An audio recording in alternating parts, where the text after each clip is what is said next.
y media jornada 18 euros.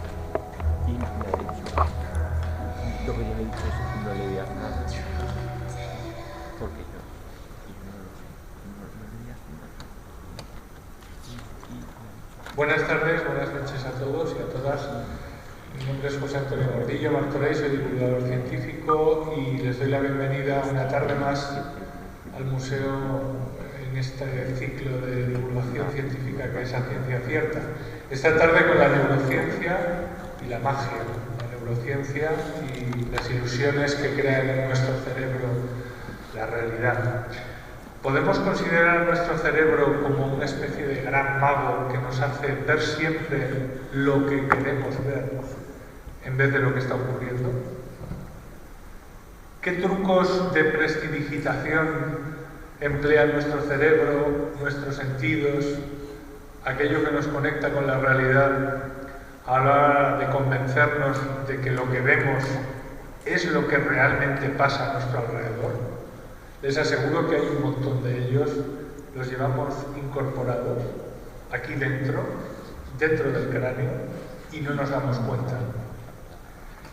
Los neurocientíficos apenas han empezado a comprender los misterios del cerebro y apenas han empezado a entender esos procesos fundamentales como son la memoria, la atención, el aprendizaje.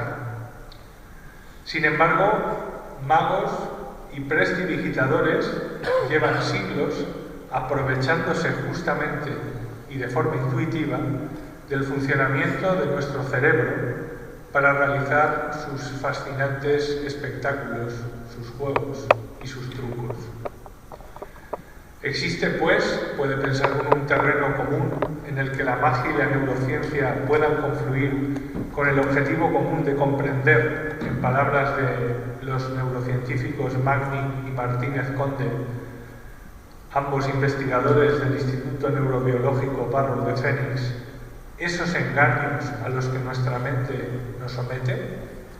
Se puede abordar el tema de la visión y la comprensión de la realidad desde la neurociencia y desde la magia. Eso es lo que nos planteamos cuando decidimos llamar al ponente de esta tarde, a Miguel Ángel Gea, al cual tenemos el placer de presentarles hoy, porque él es uno de esos neuromagos, uno de esos magos que se ha dedicado a trabajar con científicos para desentrañar esos trucos a los que nos somete nuestro cerebro. Precisamente para enseñarnos alguno de esos trucos, para disfrutar con ellos, le hemos llamado, y para explicarnos esos procesos de percepción, cómo se provocan, cómo se producen en nuestra mente. Contamos con Miguel Ángel esta tarde, al cual le agradecemos mucho su presencia. Viene directamente desde México y él tiene mucha experiencia en este campo. Paso a presentarles la biografía profesional de este gran neuromago. Miguel Ángel aprende magia no en escuelas oficiales, porque según él no hay escuelas oficiales, los grandes maestros no dan clase. Sin embargo, ha recibido la transmisión del conocimiento de la magia de todos los maestros de la magia de España y muchos de los grandes magos de todo el mundo. Ha desarrollado magia de cerca, magia de escenario, magia fusionada con otras artes, escapismo y magia infantil. Como profesión está formado en todo tipo de contextos, en congresos, en festivales, en ferias, en calles, en teatro. Ha sido contratado en países como Estados Unidos, Chile, Argentina, Uruguay, Colombia, Francia, Inglaterra, Italia, Finlandia, China y Japón. Ha participado en espectáculos de grupo como Dramagia, un juego maldito, fusión de teatro y magia, Magia en blanco y negro, Instante en 2002, Ortobolis en 2004, Para sordos en 2006 y 2007, un espectáculo específicamente dedicado a personas sordas, Cabaret Crepuscular, Magiaderos 2008-2012, que planteaba la fusión de 15 artistas, músicos, actores, trapecistas, magos, payasos. Ha participado en espectáculos de magia de cerca y salón, como Magia al Descubierto, Mensajes 2002 o En Construcción en 2013.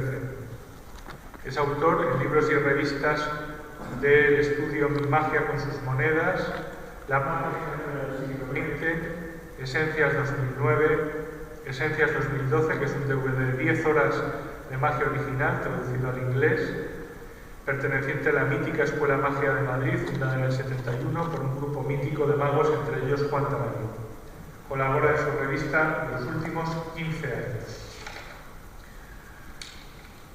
Ha dado conferencias durante 12 años en diferentes entornos y sobre diferentes temas de magia. Ha sido contratado en diferentes congresos, festivales, ferias. Además, junto a Susana Martínez Conde o Luis Martínez, que son muy prestigiosos neurocientíficos españoles, ha hecho una exitosísima gira de conferencias por España con el título de Neuromagia. Es un poco lo que queríamos hacer también esta tarde. El estudio de la magia desde el punto de vista de la ciencia, desde el punto de vista de la neurociencia. Y asiste, asimismo, es uno de los pocos neuromagos que asiste a la reducidísima reunión de neurocientíficos y magos que se produce a nivel mundial en la Isla del Pensamiento. Bonito nombre.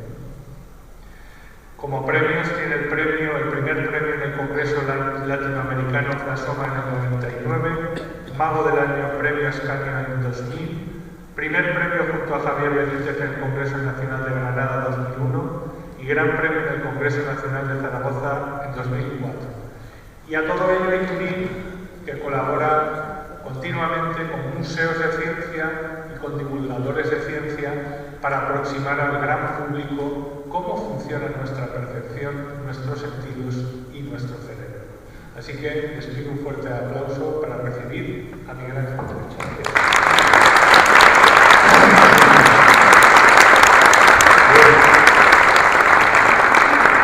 Bien, no suelo presentarme con mi currículum, hacía tiempo que no lo escuchaba y ahora generará expectativas que voy a tener que sostener, pero bueno, vamos a intentarlo.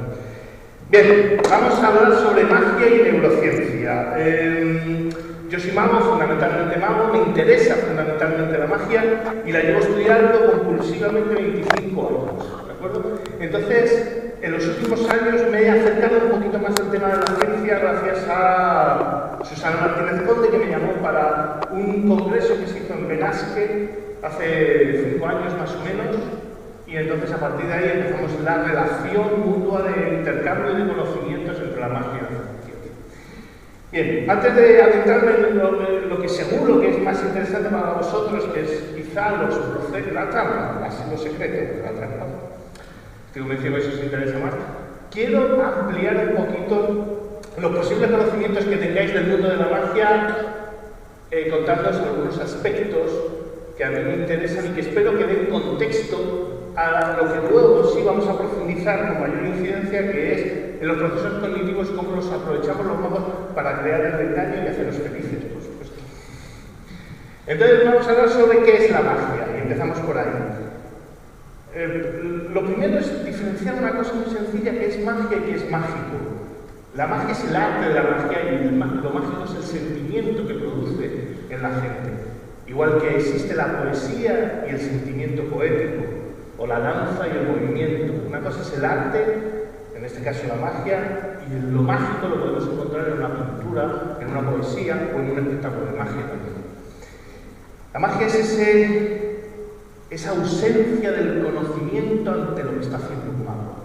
En el momento en que un mago produce un acto mágico y el espectador desconoce totalmente la causa de lo que se está viendo, ahí brota el arte de la magia. Por lo tanto, necesitamos a un público, que es el primer elemento fundamental en una actuación de magia, a un espectador que desconozca la causa de lo que está sucediendo. Todas las artes tienen una técnica, tienen un secreto. Para que una poesía funcione, necesitamos, por ejemplo, antiguamente sobre todo, porque hubiera unas rimas, no, eso era parte de la técnica de la poesía. La magia, por desgracia, en vez de exhibirla, en vez de exteriorizarla, tenemos que ocultarla para que en nosotros se genere esa sensación de imposible. Y ese es el pilar fundamental de la magia. El segundo elemento es el mago, obviamente, el mago o maga, que es el que hace, modifica y transforma una coincidencia, una curiosidad en un acto imposible. Por lo tanto, en una comunión de espectadores y magos se produce el acto mágico. Bien, el tema de... Mira, ¿para qué hablar? Voy a hacer un juego bueno. Que muy serio. Yo entiendo que estáis acostumbrados a conferencias de gente muy inteligente y sabia, pero yo soy mago. Te voy a hacer una magia, ¿vale? Bien, vale, muy sencillo, algo así rapidito para iros metiendo con mayor rotundidad en el mundo de la magia. Tengo por aquí el alma de una barajita. Te la voy a pasar, ¿vale? Mira, cógela ya.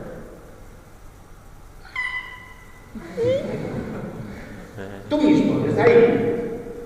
Es una baraja de póker. Picas, corazones, tréboles y romos, te das al 10 J, Q y K. Quiero que hagas un gran abanico. Sácala del estuchante, por favor. Quiero que hagas un gran abanico con las cartas. Y quiero que te fijes en una. La que tú quieras. No nos conocemos de nada.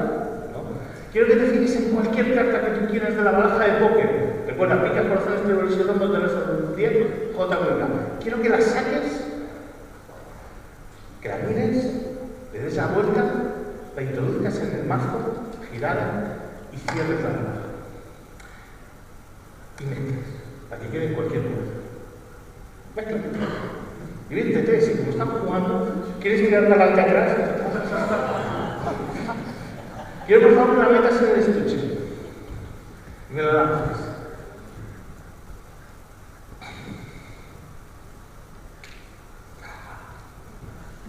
Alguno de vosotros se está cuestionando en este instante, dice, este tío la tiene todo el rato en el bolsillo. Y lo de tío lo acepto porque está muy en confianza. Pero ¿y si de verdad tú cogiste una carta, la colocaste en medio y todo esto hubiera sido real? ¿Y si de alguna forma tu imaginación se hubiera hecho tan potente y tan fuerte que de verdad que hubiera una carta girada que solo tú sabes? Que como testigo del acto imaginativo se convierte en algo real. ¿Quieres decir, por favor, Arnaldo, qué carta fue la que dijiste? ¿Seguro? El as de corazones es súper bonito. Ya sé que has dicho 3. Pero el as... Pero ¿quién dice 3? Ay, qué bien está.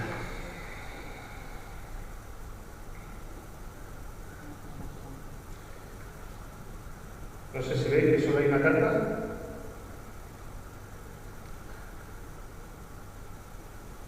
El cuarto.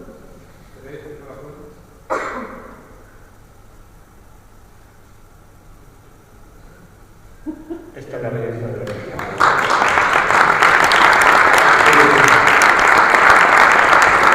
Ahora mismo, durante unos segundos habéis sentido una pequeña inquietud molesta que se mezcla con la satisfacción, pero a la vez te molesta, y lo que hace nuestro cerebro es ponernos en búsqueda de la causa.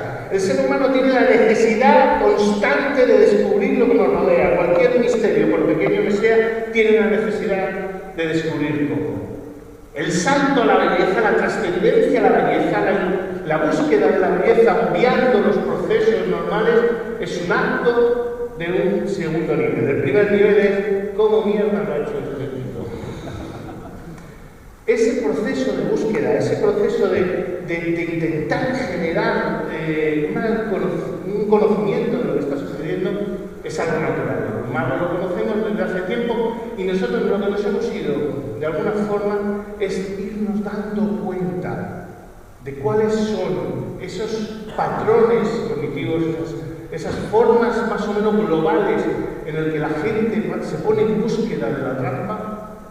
Y una vez conocido hemos ido generando diferentes trampas y secretos para conseguir el engaño en vosotros, siempre por vuestra felicidad, nunca por dinero, ni fama.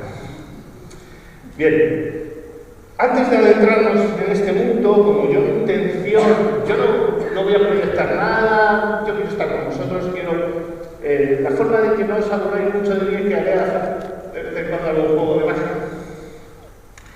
Pero me gustaría hablar un poquito de historia de la magia, para que veáis que la relación de la magia con la ciencia no es algo actual, no tiene que ver exactamente con este momento histórico, sino que la relación de la magia con la ciencia se ha perpetuado desde tiempos inmemoriales.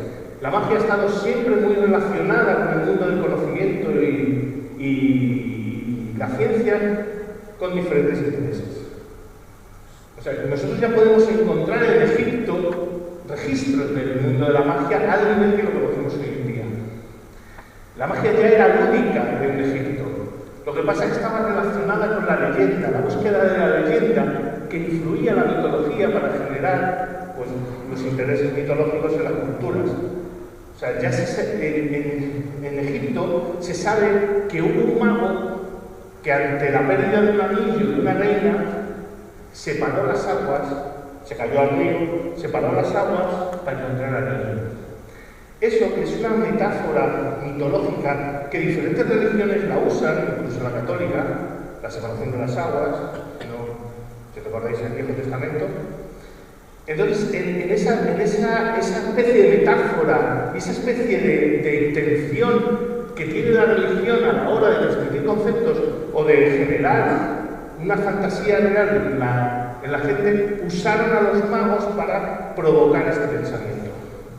A lo mejor el mago no hizo gran cosa, hizo que un anillo desapareciera, pero bueno, se aprovechaba para generar esa mitología.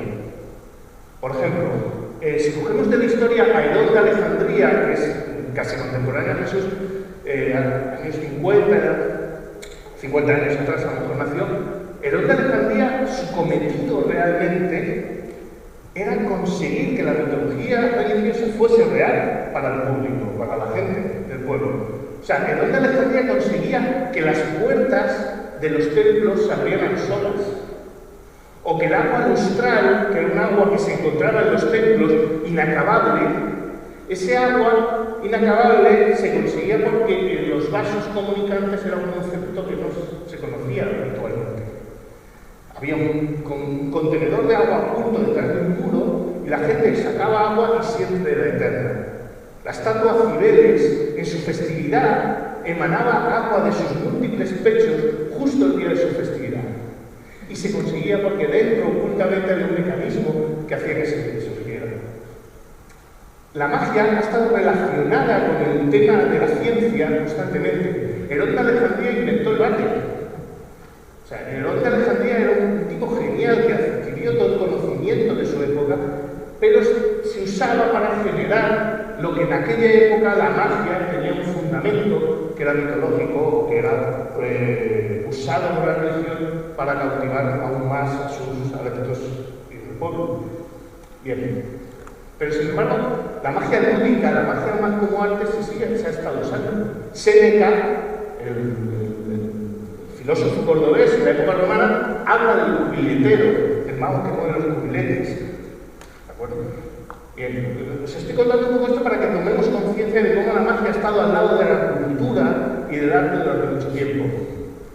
Por ejemplo, en el medievo, ahí es un punto importante.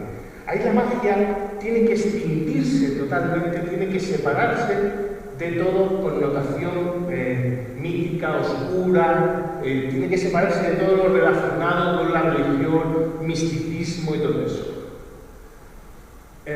Porque los mataron, básicamente. Entonces, en una época en que la Inquisición se pone muy rígida, la Inquisición dice, por un libro que estuve leyendo, que surge para impedir que el protestantismo que venía desde Alemania llegara al sur de Europa. Independientemente de eso, lo que sí hizo fue que se despistó un poco y empezó a matar con mucha facilidad, y a los magos los mataban con mucha facilidad también. A partir de ahí les obliga a los magos a empezar a contar los secretos, a escribir libros. Coincide en una época que los magos tienen que escribir los libros y contar los secretos, que son secretos naturales, y entonces en ese momento cuando nos separamos totalmente de todos los procesos más oscuros, más religiosos, más místicos, para dejar ya solo limitado en el aspecto lúdico y futuro artístico. ¿Bien? Cuando digo que estamos relacionados con la ciencia, es que siempre hemos estado en búsqueda de la ciencia. En el siglo XIX había que se iba a un teatro y encendía 1000 velas a la vez. Había 1000 velas que podía haber en el teatro y se encendían a la vez. Un triunfo total. Aún no eran conocidas las apocalipsis, ¿vale?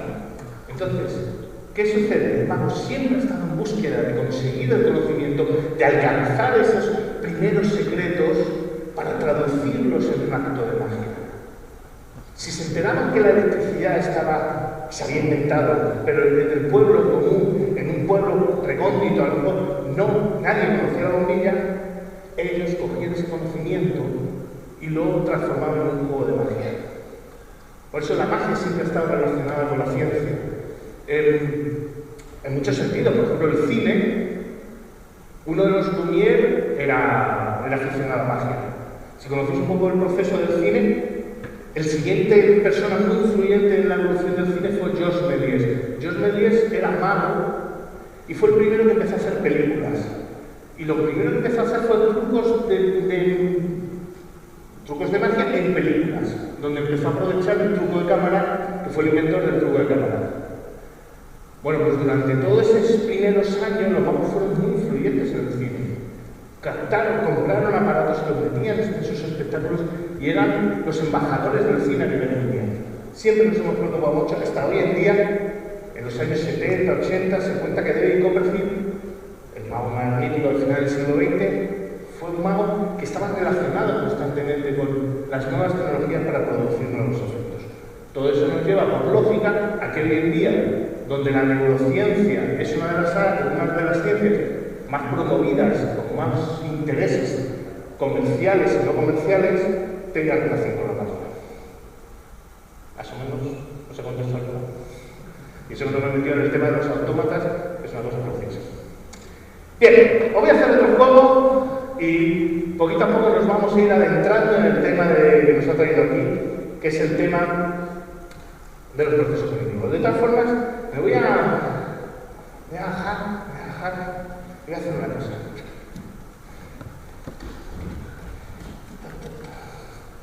A ver. Porque, claro, después de contaros esto, muchos de vosotros estáis pensando que, claro, todo lo produce el mago. De alguna forma el mago o maga es el que genera esas cosas. Entonces, me voy a ayudar de personas que andan por aquí para ayudarme. Entonces, ¿usted me ayuda? Muy sencillo. No le pido nada. Muy bien. Le pido por favor coger una cartita. La mire, la recuerde, se la muestre a alguien más. Pues si me gustan mucho, o lo que sea. Y una segunda cartita por aquí. Por ejemplo, aquí por aquí. La segunda cartita, la que quieras. Se las muestras también a un grupo. ¿Por qué pido que se muestren las cartas? De verdad. Porque si en el momento final, en el momento climático, en el momento de mayor importancia y punto de inflexión del juego, yo te pregunto la carta y se te olvida que me dan ganas de matar. He ido a la cárcel por una cartita no tiene sentido. Y yo entiendo que a lo mejor pues una tarjeta exista, o tienes un día, os digo, al niño te va, o tienes una ausencia, no sé. Se lo muestras a un grupo y a los que se su grupo ausencia, pues no se formaron. Vamos con la primera persona. Tú vas a encontrar la carta. Yo voy a ir echando así cartas encima de este potente escenario que sea. Cuando tú quieras me dices ya. Y justo la carta que quede en mi mano tiene que ser la tuya.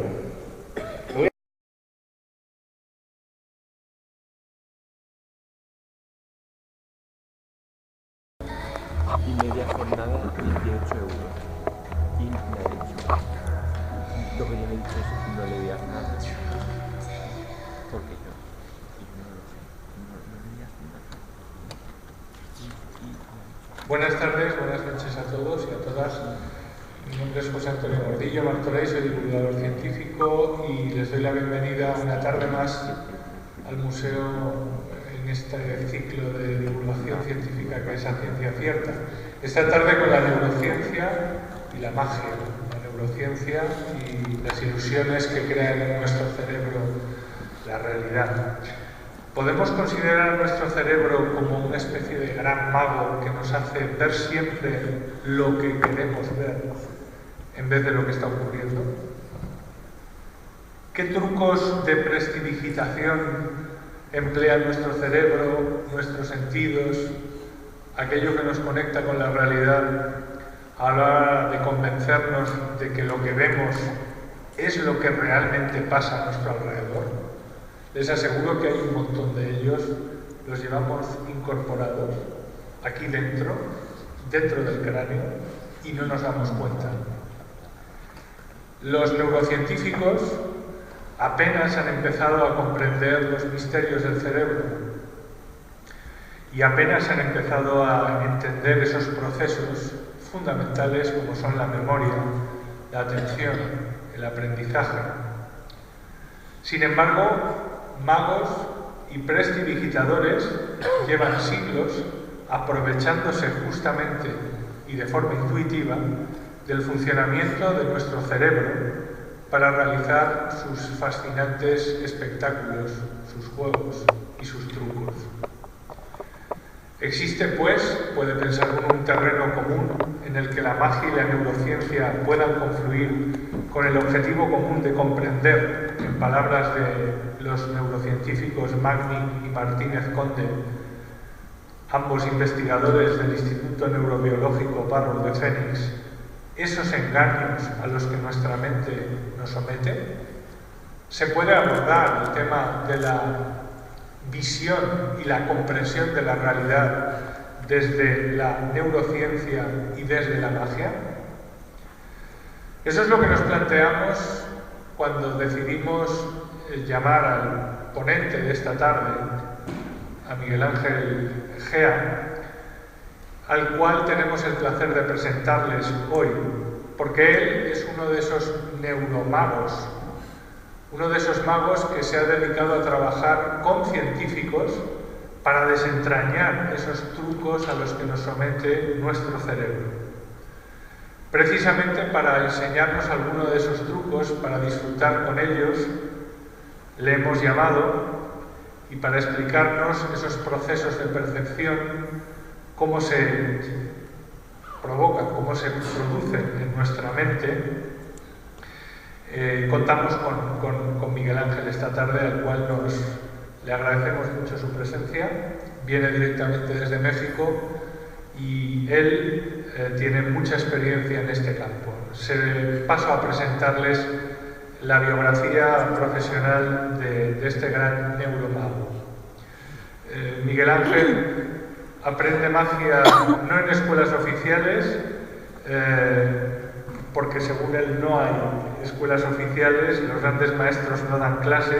Sin embargo, ha recibido la transmisión del conocimiento de la magia de todos los maestros de la magia de España y muchos de los grandes magos de todo el mundo.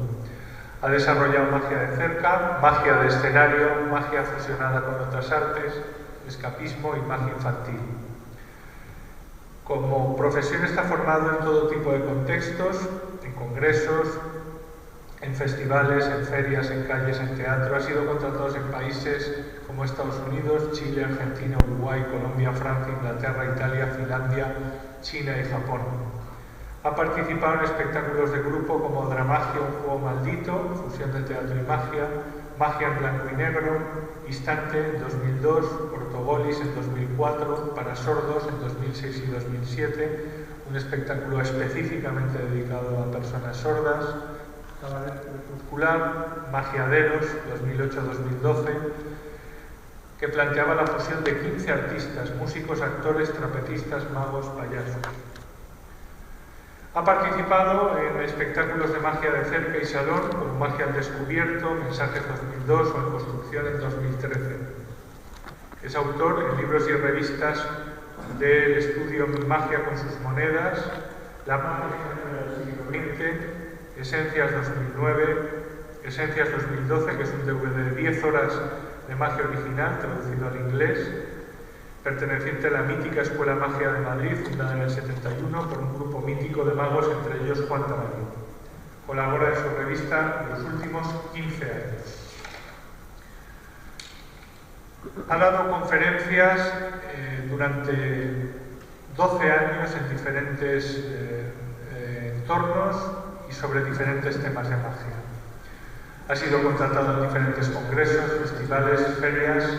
Además, junto a Susana Martínez Conde o Luis Martínez, que son muy prestigiosos neurocientíficos españoles, Ha hecho una exitosísima gira de conferencias por España con el título de Neuromagia, que es un poco lo que queríamos hacer también esta tarde. El estudio de la magia desde el punto de vista de la ciencia, desde el punto de vista de la neurociencia. Y asiste, asimismo, es uno de los pocos neuromagos que asiste a la reducidísima reunión de neurocientíficos y magos que se produce a nivel mundial en la Isla del Pensamiento. Bonito nombre. Como premios tiene el primer premio en el Congreso Latinoamericano Plasoma en el 99, Mago del Año, Premio Escanio en 2000, primer premio junto a Javier Benítez en el Congreso Nacional de Granada 2001 y Gran Premio en el Congreso Nacional de Zaragoza en 2004. Y a todo ello hay que unir que colabora continuamente con museos de ciencia y con divulgadores de ciencia para aproximar al gran público cómo funciona nuestra percepción, nuestros sentidos y nuestro cerebro.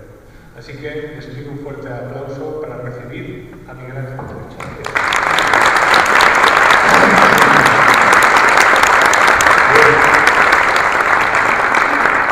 Bien, no suelo presentarme con mi currículum, hacía tiempo que no lo escuchaba y ahora generará expectativas que voy a tener que sostener, pero bueno, vamos a intentarlo.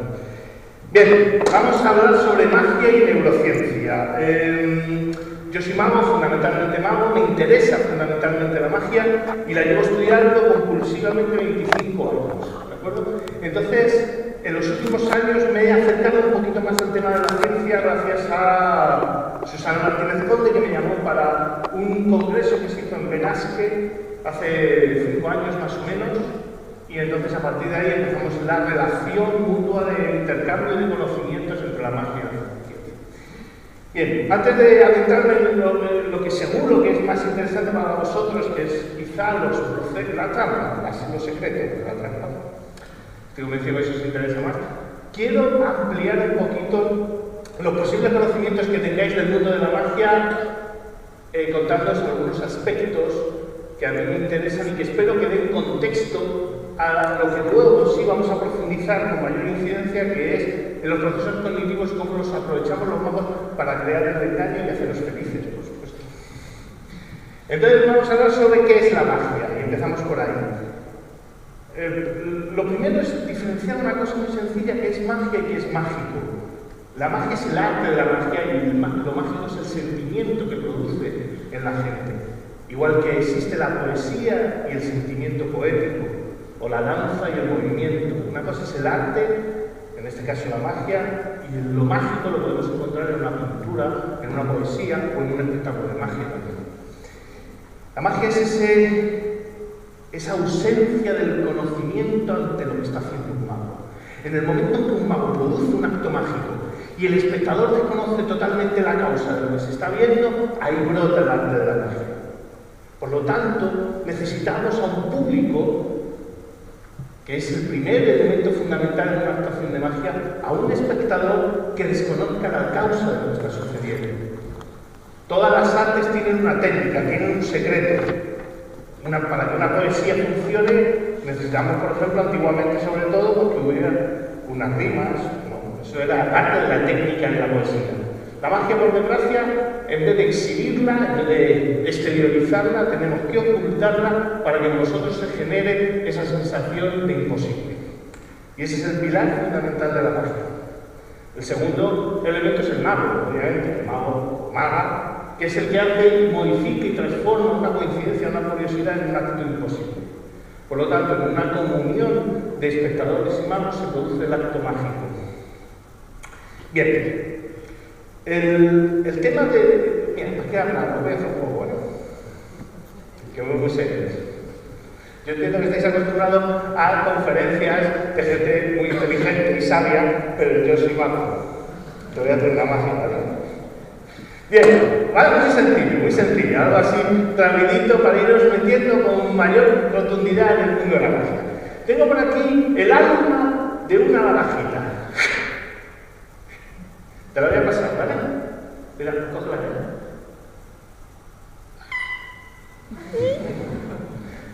Tú mismo, desde ahí.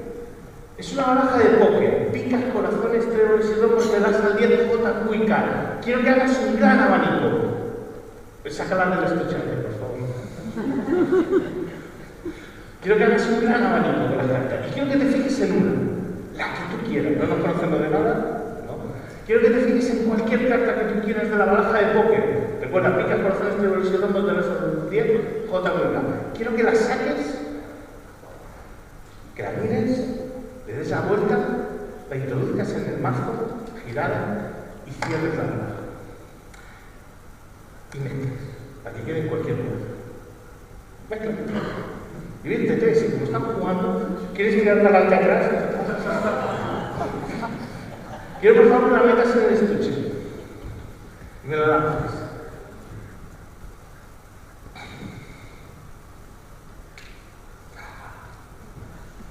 ¿Alguno de vosotros está cuestionando en este instante? Dice, este tío la tiene todo el rato en el bolsillo. Y lo de tío lo aceptó porque está muy en confianza. Pero, ¿y si de verdad tú cogiste una carta y la colocaste en medio? Y todo esto hubiera sido real. Y si de alguna forma tu imaginación se hubiera hecho tan potente y tan fuerte que de verdad que hubiera una carta girada que solo tú sabes. Que como testigo del acto imaginativo se convierte en algo real.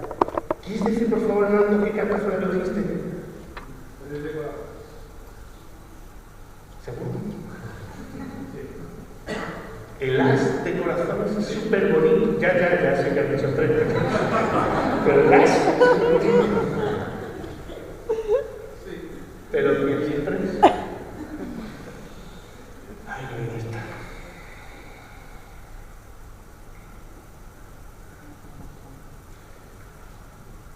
No sé si veis que solo hay una carta.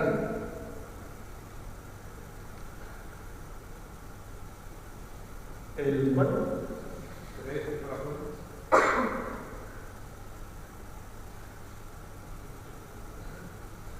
Esta es la belleza de la vida.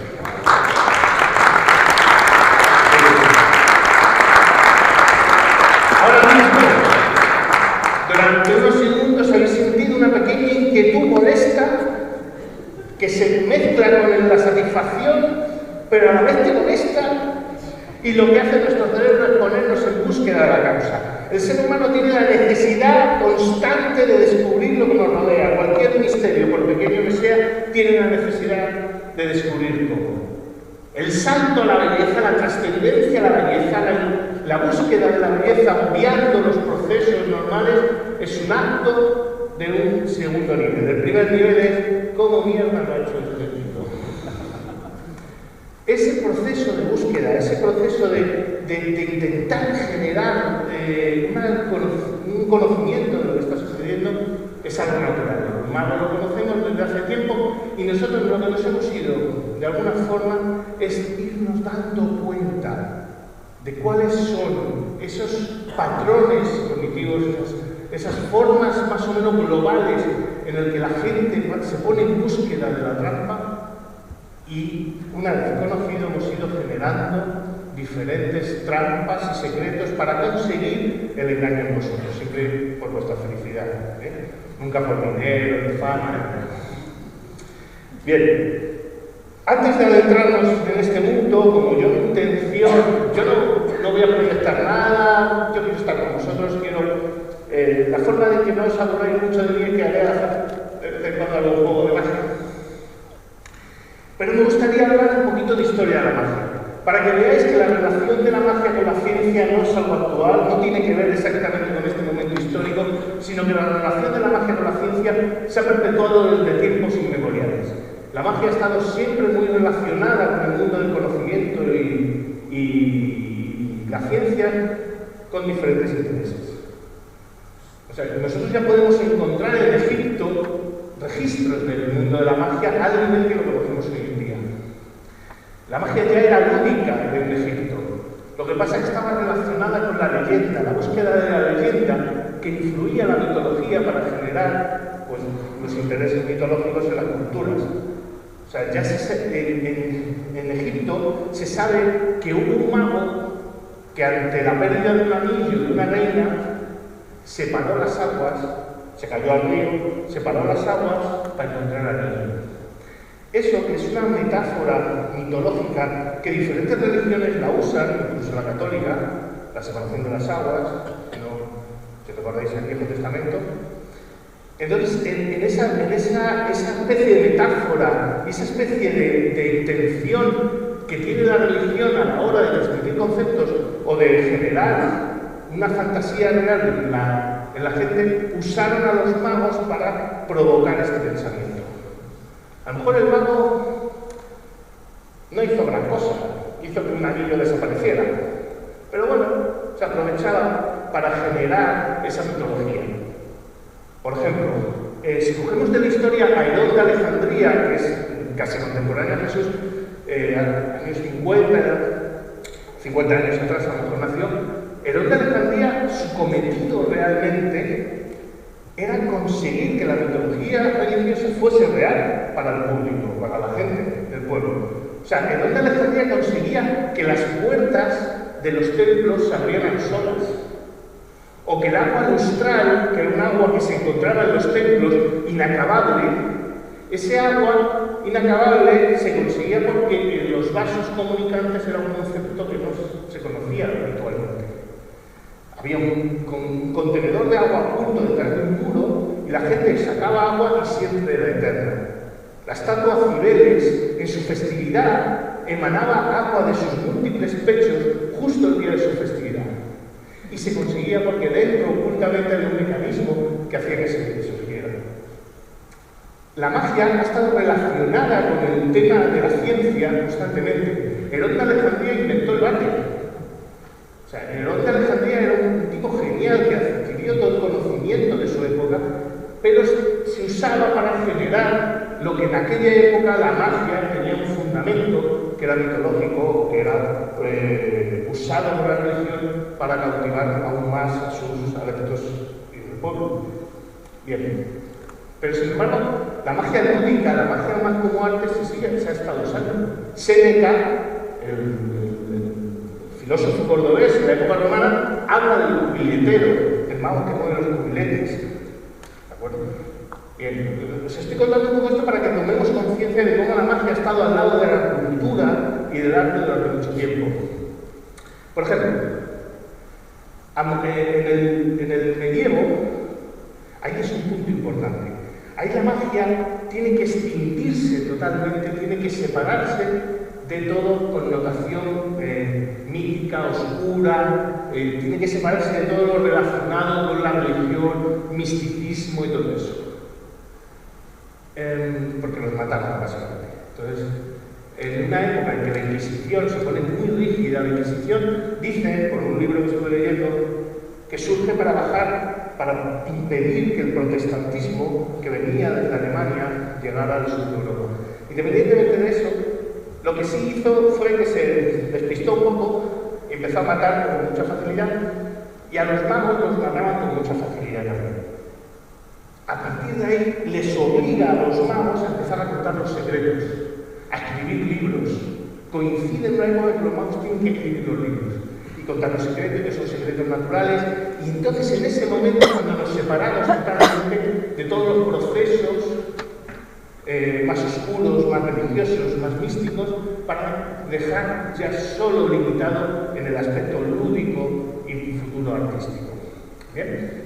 Cuando digo que estamos relacionados con la ciencia, es que siempre hemos estado en búsqueda de la ciencia.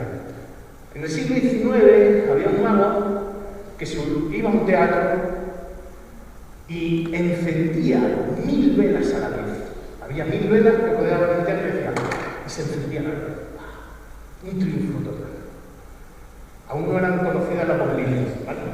Entonces, ¿qué sucede? El mago siempre ha estado en búsqueda de conseguir el conocimiento, de alcanzar esos primeros secretos para traducirlos en un acto de magia. Si se enteraban que la electricidad se había inventado, pero en el pueblo común, en un pueblo recóndito, a lo mejor nadie conocía la bombilla, ellos cogían ese conocimiento y lo transformaban en un juego de magia. Por eso la magia siempre ha estado relacionada con la ciencia. En muchos sentidos, por ejemplo, el cine, uno de los Lumière era aficionado a la magia. Si conocéis un poco el proceso del cine, El siguiente persona muy influyente en la evolución del cine fue Georges Méliès. Georges Méliès era mago y fue el primero que empezó a hacer películas. Y lo primero que empezó a hacer fue trucos de magia en películas, donde empezó a aprovechar el truco de cámara, que fue el inventor del truco de cámara. Bueno, pues durante todos esos primeros años los magos fueron muy influyentes en el cine. Compraron aparatos que los metían en sus espectáculos y eran los embajadores del cine a nivel mundial. Siempre nos hemos preocupado mucho que hasta hoy en día, en los años 70, 80, se cuenta que David Copperfield, el mago más mítico al final del siglo XX, fue un mago que estaba relacionado constantemente con las nuevas tecnologías para producir nuevos efectos. Todo eso nos lleva, por lógica, a que hoy en día, donde la neurociencia es una de las ciencias más promovidas, con más intereses comerciales y no comerciales, tenga relación con la magia. Más o menos, no sé contestar nada. Y eso que no me he metido en el tema de los autómatas, que es una cosa preciosa. Bien, os voy a hacer otro juego y poquito a poco nos vamos a ir adentrando en el tema que nos ha traído aquí, que es el tema de los procesos cognitivos. De todas formas, me voy a hacer una cosa.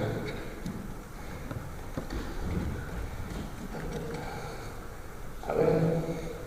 Porque, claro, después de contaros esto, muchos de vosotros estáis pensando que, claro, todo lo produce el mago. De alguna forma el mago o maga es el que genera esas cosas. Entonces, me voy a ayudar de personas que andan por aquí para ayudarme. Entonces, ¿usted me ayuda? Muy sencillo. No le pido nada. Muy bien. Le pido por favor coja una cartita.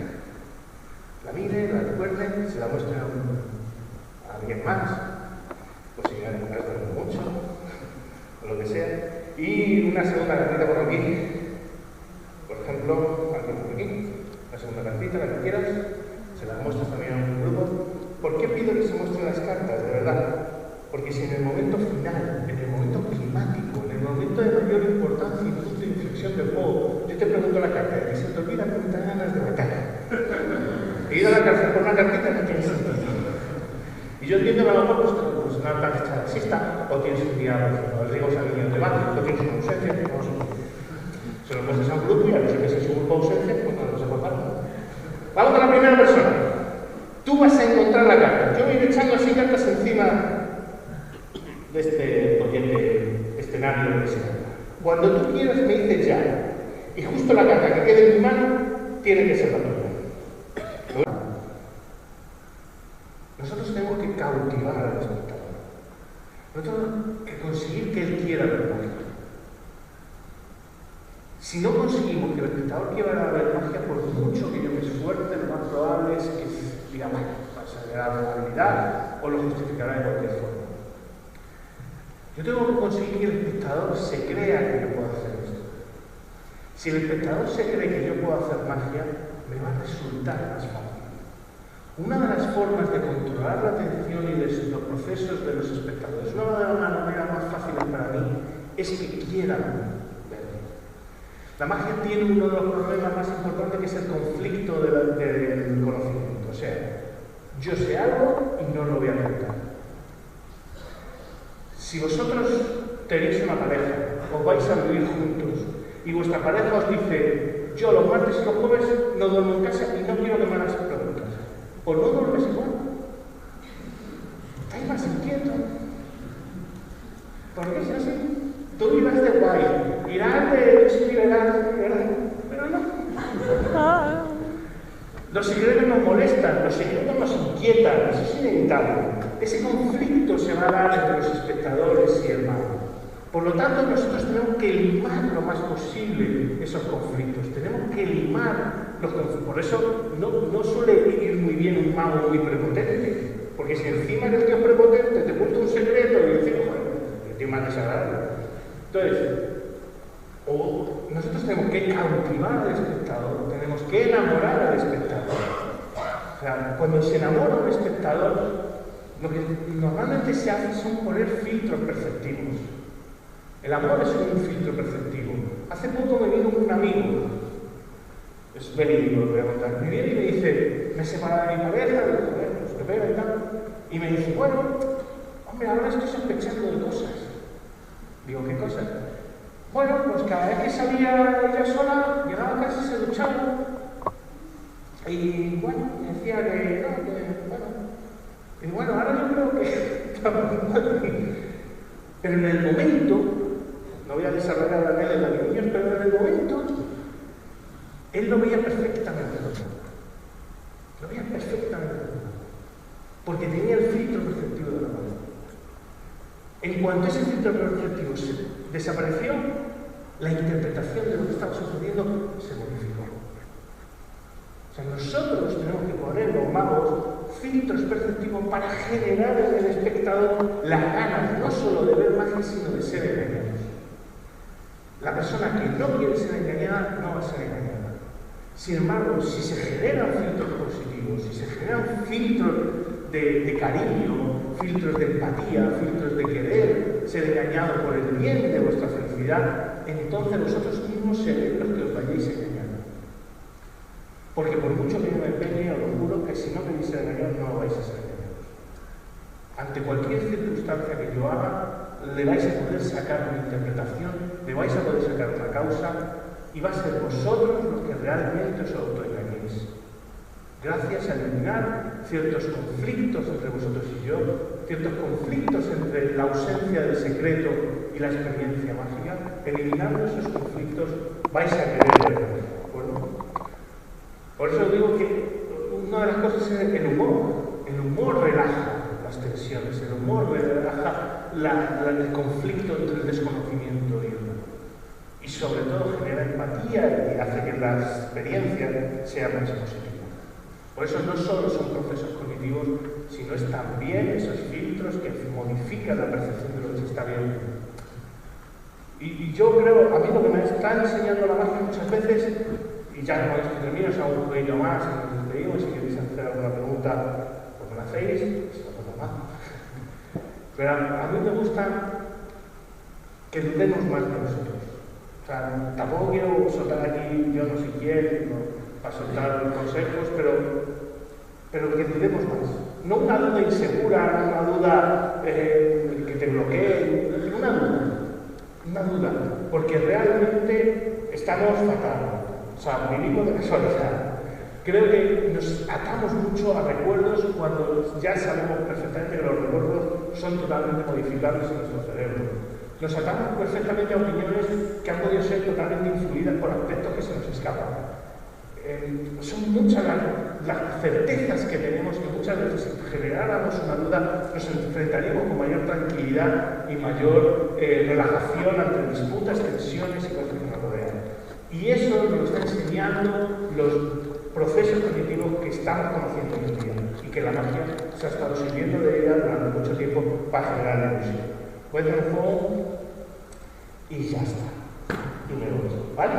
Pero me gustaría, ya que me siento aquí solo, por ejemplo, a ver, ¿tú me ayudarías? ¿Vienes conmigo? Sí, vente por aquí, vente por aquí. ¿No te quieres? ¿No te caigo? Así está contigo de dejarme pasar. Venga, y por ejemplo,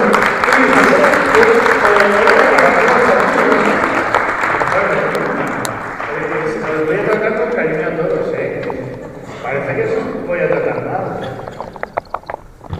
¿Qué tal? Muchas gracias por subir, de verdad. No te vuelvo a quedar, no me pasa nada malo. Yo sé que los magos tenemos una pequeña fama heredada, pero eso hace mucho, ahora somos buenas personas. Estoy por aquí, veníos aquí un poquito al centro, quedaos aquí. Entonces, mira, vamos a hacer una cosa sencilla. Mezclamos las cartas, la baraja de póker, picas corazones, tréboles y rombos, te vas a ti como antes. Entonces te voy a pedir por favor que me digas ya cuando tú quieras. A partir de aquí, miras la carta, esta va a ser tu carta, ¿te acuerdas? ¿Sí? Muy bien. Entonces aquí lo mismo, dime ya cuando quieras, aquí, esta va a ser tu carta. ¿Bien? Espérate, es que yo quería adivinarlas, pero si lo hago con dos, alguna no está que nada. Este con tres. Bueno, desde ahí, dime qué cuando quieras. Tú misma. Camina para acá. La que tú quieras. ¿Dime ya? Bueno, sí. Ya no ha servido de mucho, Pero es que yo le decía a la mujer rubia, pero... No pasa nada, es error mío. gafas.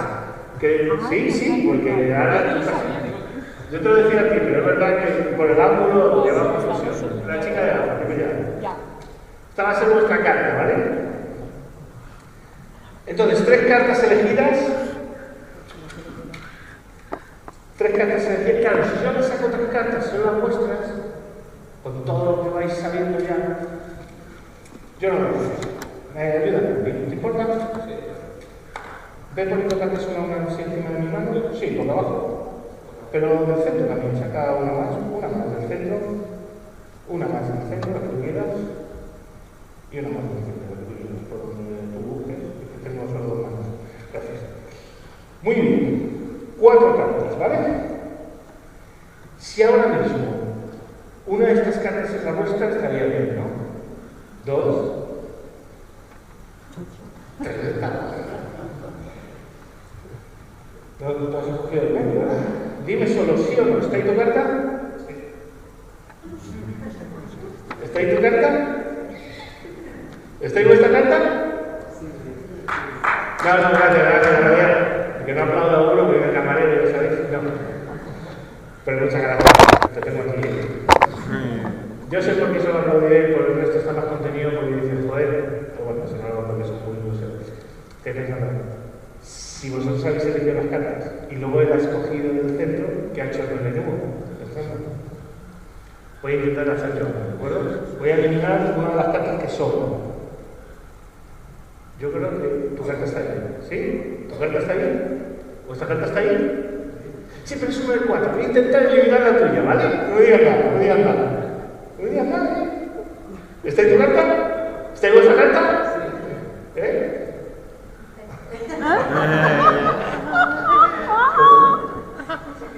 ¿El qué?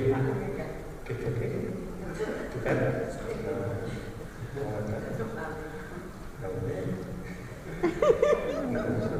¿Está ahí tu carta? Una. ¿Está ahí la vuestra? 2.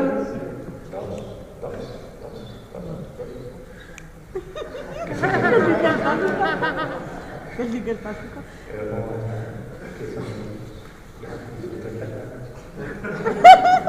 La que has liado. Pero nos estaba saliendo todo bien.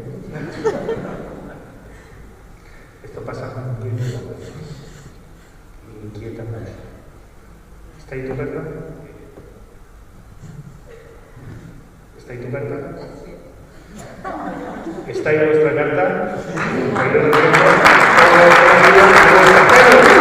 Hay una causa.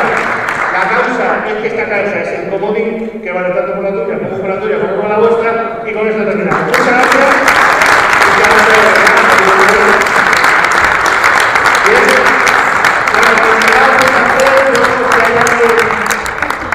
Si hay alguien que quiera hacer una pregunta bien, centrado en la charla, otras cosas que nos faltan, y de verdad, si os vais, os vayáis muchas gracias.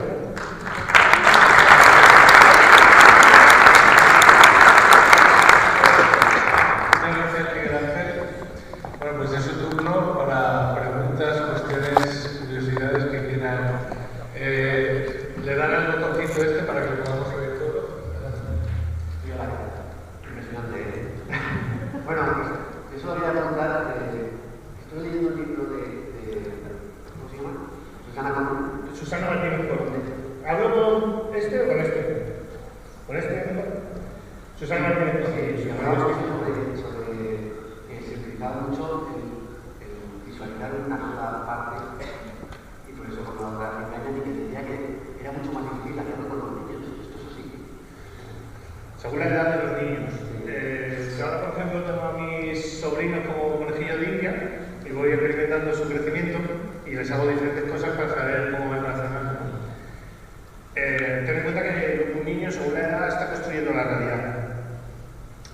Entonces, bueno, pues, en esa construcción de la realidad, desde que encontramos que hay niños al principio que no les puedes hacer magia porque para ellos es todo mágico, hasta niños que están, bueno, pues ya empiezan a aceptar cosas, a tener como pilares. En el caso de los niños, la doble atención esa de la que hablas, yo considero que funciona más o menos igual. Lo que pasa que el proceso del niño es más lineal. Cuando nosotros aprendemos a leer, aprendemos letra a letra. Por ejemplo, yo tengo una sobrina de 3, ¿no? 3 y algo, entonces ya letra, pero le cuesta hacer sílabas, palabras, ¿no? A leer. ¿Qué pasa? Que cuando ya sabes leer, lees por bloques. No lees letra a letra, no lees sílabas, no lees ni siquiera palabra a palabra. Haces un campo visual así, pum, y lees por bloques. Porque como tienes experiencia, pues vas leyendo por bloques. ¿Qué le pasa a un niño? Un niño, en la comprensión de la información que le está llegando, es como va más a letra a letra. Va más poquito a poquito, no puede ir por bloques, va sílaba a sílaba, la comprensión de la información que le está llegando. Entonces, pues cuesta un poquito más porque si yo, como tiene menos cosas sabidas, tiene menos experiencia visual en su vida, no da tantas cosas por sentadas como un adulto. Entonces él analiza más las cosas porque no tiene esa experiencia previa que tiene una persona de 30 años, o 40, o lo que sea. Entonces él va analizando más poquito a poco lo que le va viniendo del mago. En ese análisis de ir poquito a poco, hace que le cueste más al mago engañar, porque va como analizando la va viendo con mucha tranquilidad, porque le cuesta más entender porque tiene menos experiencia. Sin embargo, un adulto tiene mayor experiencia, entonces muchas cosas las dan por sentadas. En ese dar por sentado es como muchas veces el mago, entonces eso es todo lo que yo sé. Otro, Susana de la Frontera. Yo quería hacerle un par de preguntas. Leíamos hace poco que por primera vez un robot, un programa de ordenador ha sido capaz de ganar al campeón mundial chino de Go, el juego de Go. ¿Tú crees que habrá algún día en el que un robot pueda hacer magia? Bueno, si se le enseñan patrones, imagino que sí. Lo que sucederá que a lo mejor le faltan el patrón humano. Yo tampoco entiendo mucho sobre inteligencia artificial, pero vamos a ver cómo evoluciona. Pero yo creo que sí, yo estuve a punto de hacer un experimento, lo cual al final no salió, que no tiene que ver, pero casi, que era hacer unas grabaciones en 3D del laboratorio de Jordi Nami, que está en Barcelona, en el centro de ciencia más importante. Y ellos tienen una sala, y es yo poner todo el traje todas las cosas, y hacer una grabación en 3D para que gente se metiera en una sala con gafas 3D y viera un mago holograma hacer un poco de magia. Al final no pudimos hacerlo. Pero yo estoy convencido que si los patrones o sea, ten en cuenta, mira, por ponerte un ejemplo, hay un amigo que ahora está recorriendo el mundo que hace un juego con una marioneta. Y la marioneta, que es así de pequeña, hace el poema. Y una moneda desaparece y viaja y lo hace la marioneta. Dirigida por él, libros y todo, y lo hace todo. Claro, pues imagínate un robot con mayor tecnología, con mayor seguro.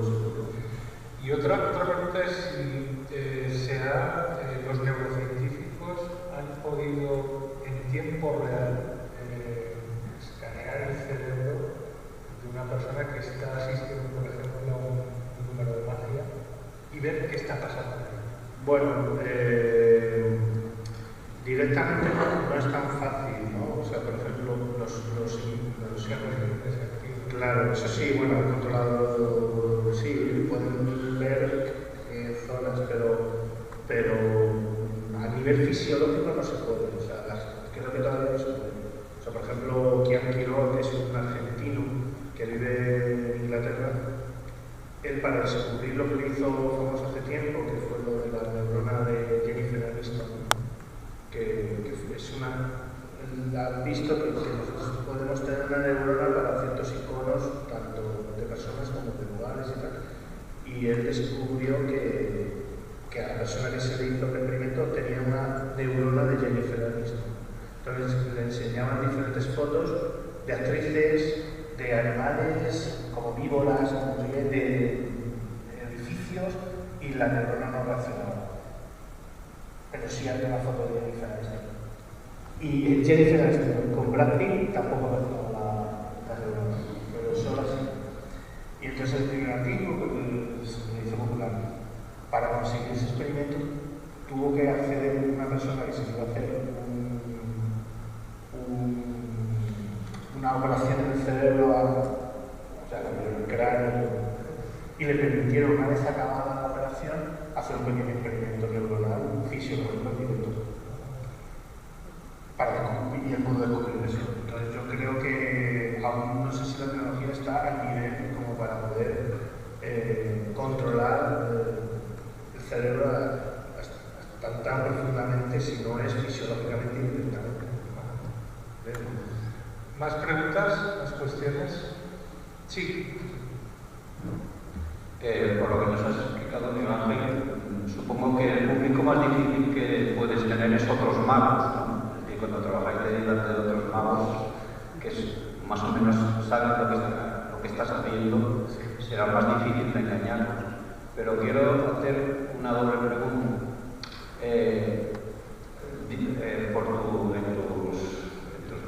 En trabajos y demás con neurocientíficos, no sé qué experiencias habéis hecho, pero pregunto, los neurocientíficos, conociendo los procesos mentales mucho más que una persona corriente, ¿podían intuir el engaño o sabían adivinar el engaño antes de que tú se lo declarases? La primera pregunta, a los magos es de los más fáciles de engañar, y es porque tienen patrones previos creados por su conocimiento. Entonces, en cuanto les lleves, les condiciones su patrón y ellos crean que van por un camino y tú en realidad vayas por otro, pues es muy fácil engañar. Porque, o sea, no le puedes engañar con lo mismo que se engaña a alguien que no es mago. Pero hay juegos específicos para mago porque tienen como patrones previos. Entonces es más fácil engañarles con cosas diferentes, pero también es muy fácil porque hay una especie de prepotencia intelectual inconsciente, no es que sea prepotente, pero como yo controlo. Y en ese yo controlo hay una relajación, porque tú vas por otro lado.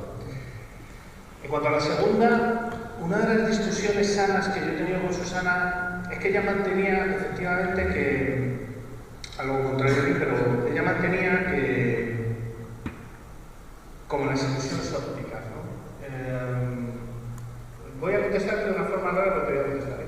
Ella mantenía que, o sea, una ilusión óptica, si yo lleno esto de agua y le pongo una cuchara y la cuchara se dobla, tú eres consciente que se está doblando por un proceso de la luz que relaciona al agua y el cambio de textura, ¿vale? Bueno, entonces tú a nivel consciente sabes que eso no es real, no es que la cuchara se haya doblado, pero a nivel visual te está dando toda la sensación de que se ha doblado. Y entonces ella mantenía que la magia es como las ilusiones ópticas, que aunque tú conozcas la trampa, como te puedes dejar llevar por la parte visual, pues te va a engañar. Y entonces yo le decía que no, porque la magia se fundamenta no en un engaño visual, sino en un engaño intelectual. O sea, como el espectador sepa la trampa, aunque le haya dado un engaño visual, aunque no sepa cómo lo estoy haciendo, pero conceptualmente sí, porque yo aparento dejar la moneda, pero no la dejo. Pero el espectador no lo conoce y dice, joder, me ha dado toda la impresión que no la he dejado, me ha dado toda la impresión que la he dejado. Ahí ya no hay magia, porque se fundamenta en la ausencia del conocimiento. Entonces, lo que yo mantenía es que si tú tienes conocimientos, no es magia, será un espectáculo ilusión óptico perceptivo, pero no sea magia. Porque magia es cuando no sabes la trampa, punto.